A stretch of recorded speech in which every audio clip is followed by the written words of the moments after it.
بسم اللہ الرحمن الرحیم۔ السلام علیکم عزیز طلباء و طالبات، کلاس نہم کیسے ہیں آپ سب لوگ؟ آج ہم حدیث نمبر 6 سے آغاز کر رہے ہیں۔ بسم اللہ الرحمن الرحیم۔ من احب للہ و ابغض للہ و اعطى للہ و منع للہ فقد استکمل الایمان۔ ترجمہ: جس نے اللہ کے لیے محبت کی اور اللہ کے لیے بغض رکھا اور اللہ کی رضا کے لیے عطا کیا اور اللہ کے لیے روکا تو اس نے ایمان مکمل کر لیا۔ تشریح: اس حدیث مبارکہ میں تکمیل ایمان کے 4 اصول بیان کیے گئے ہیں۔ نمبر 1، انسان کسی سے محبت کرے تو اللہ کے لیے کرے۔ اللہ تعالیٰ انسان سے بہت محبت کرتا ہے اور اس کے لیے دنیا میں بے شمار نعمتیں پیدا فرما دی ہیں، لہٰذا انسان کو اللہ تعالیٰ سے ہی محبت کرنی چاہیے اور اللہ کے بندوں سے محبت بھی صرف اللہ کی خاطر ہونی چاہیے۔ نمبر 2، کسی سے بغض رکھے تو محض اللہ کے لیے۔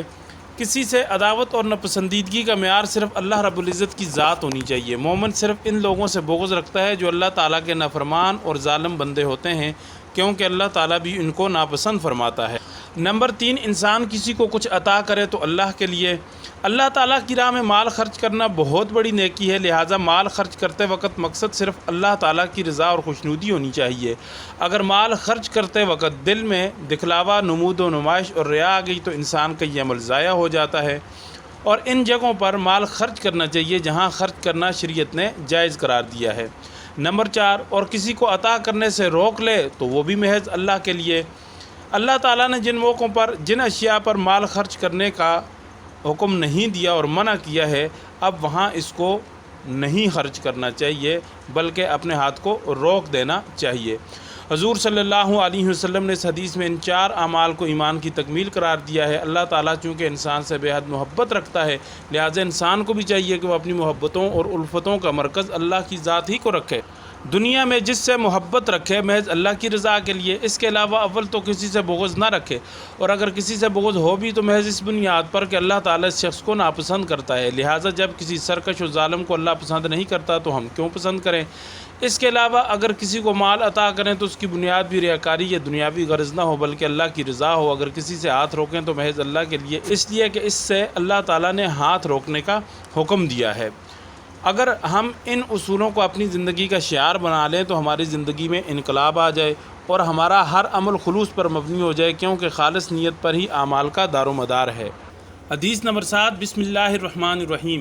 لیس منا من لم یرحم صغیرنا ولم یوقر کبیرنا۔ ترجمہ: وہ ہم میں سے نہیں جو ہمارے چھوٹوں پر رحم نہ کرے اور ہمارے بڑوں کا احترام نہ کرے۔ تشریح: انسان کو اشرف المخلوقات ہونے کے ناطے اللہ تعالیٰ کی صفات کا مظہر ہونا چاہیے۔ اس بنا پر انسان سے یہ توقع کی گئی ہے کہ وہ اپنے اندر اپنے خالق کی صفات پیدا کرے اور اپنے قول و فعل سے ان کا اظہار بھی کرے۔ مثلاً اللہ تعالیٰ کی صفت ہے کہ وہ عادل ہے، اس لیے انسان عدل کرے۔ اللہ تعالیٰ درگزر کرتا ہے، انسان کو بھی چاہیے کہ وہ ایک دوسرے کی خطاؤں اور غلطیوں سے درگزر کرے۔ رحم کرنا اللہ تعالیٰ کی سب سے غالب صفت ہے۔ نبی کریم صلی اللہ علیہ وآلہ وسلم کی اس حدیث میں خاص طور پر اس صفت رحمت پر زور دیا گیا ہے کہ رحم کے زیادہ حقدار ہمیشہ چھوٹے ہوا کرتے ہیں اور بالعموم بڑے عزت و تکریم کے حقدار ہوتے ہیں۔ اس لیے نبی اکرم صلی اللہ علیہ وسلم نے اتنی تاکید کے ساتھ ارشاد فرمایا کہ جو ہمارے چھوٹوں پر رحم نہیں کرتا اور ہمارے بڑوں کی عزت نہیں کرتا وہ ہم میں سے نہیں، یعنی وہ میرے سایہ شفقت سے محروم رہے گا۔ بچوں کو مناسب تعلیم و تربیت سے محروم رکھنا انہیں شفقت سے محروم کرنا ہے۔ ظلم یہ ہے کہ ان کی تعلیم و تربیت کے بجائے انہیں چھوٹی سی عمر میں جسمانی مشقت کے کاموں میں لگا دیا جاتا ہے۔ اس لیے ہم اگر حضور اکرم صلی اللہ علیہ وآلہ وسلم کی وعید سے بچنا چاہتے ہیں تو ہمارے لیے ضروری ہے کہ ہم بچوں کو مناسب تعلیم اور ضروری تربیت کا فرض پورا کریں۔ زمانہ جاہلیت میں بچوں پر ظلم کیا جاتا تھا، بچیوں کو زندہ دفن کر دیا جاتا تھا، لیکن اسلام نے بچوں اور بچیوں کے ساتھ اچھے سلوک کا حکم دیا ہے۔ ہمیں چاہیے کہ ہم انہیں پیار و محبت کے ذریعے سمجھائیں، نبی کریم صلی اللہ علیہ وسلم کے عشق و محبت کی تعلیم دیں، نماز اور شریعت اسلامیہ کی پیروی کا حکم دیں اور ان کی غلطیوں سے درگزر کریں۔ اسی طرح چھوٹوں کو چاہیے کہ بڑوں کی باتوں کو مانیں، ان کی رائے کو ترجیح دیں، بشرطے کہ وہ قرآن و سنت کے خلاف نہ ہوں۔ راستے میں آنے جانے والے بزرگوں کو سلام کریں، بزرگوں کے لیے مجلس میں جگہ بنائیں۔ جس معاشرے میں بچوں سے پیار اور شفقت نہیں اور بڑوں کا ادب و احترام نہیں، وہ معاشرہ مہذب نہیں بن سکتا۔ چنانچہ آپ صلی اللہ علیہ وسلم کا یہ ارشاد ہماری معاشرتی زندگی کے استحکام کا ضامن ہے۔ حدیث نمبر 8، بسم اللہ الرحمن الرحیم۔ الراشی والمرتشی کلاہما فی النار۔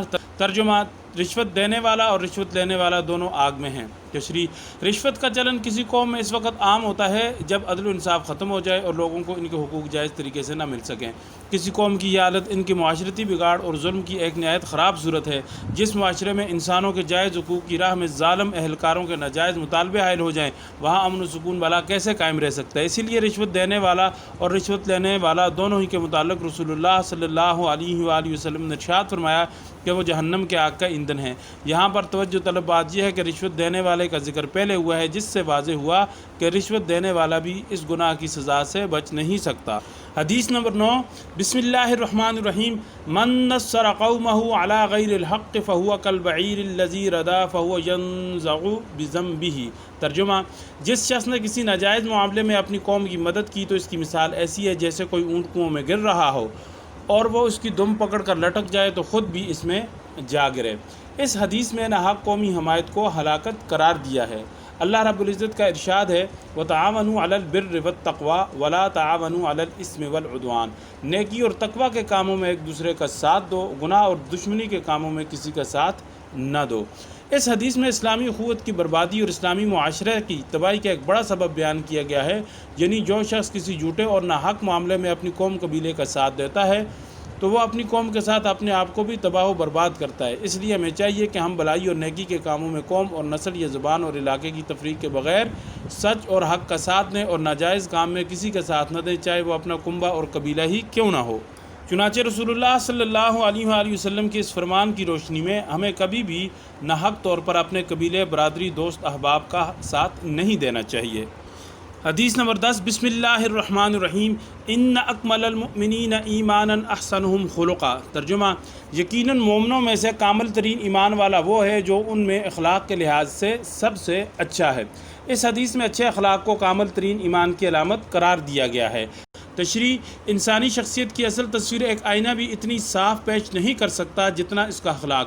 جب ایک انسان دوسرے سے معاملات کے دوران حسن خلق سے پیش آتا ہے تو اس کی شخصیت کا ظاہر اور باطن مکمل طور پہ واضح ہو جاتا ہے۔ حسن خلق کی ایک ایسا عمل ہے جس سے آپس کی نفرتوں کو نہ صرف محبتوں میں بدلا جا سکتا ہے بلکہ دشمنوں کے دل میں بھی گھر کیا جا سکتا ہے۔ حضور اکرم صلی اللہ علیہ وآلہ وسلم نے دعوت حق کے دوران عام طور پر تمام عمر اور مکی زندگی میں خاص طور پر صرف حسن خلق کے ہی ہتھیار سے اپنے بڑے سے بڑے دشمن کو زہر کیا۔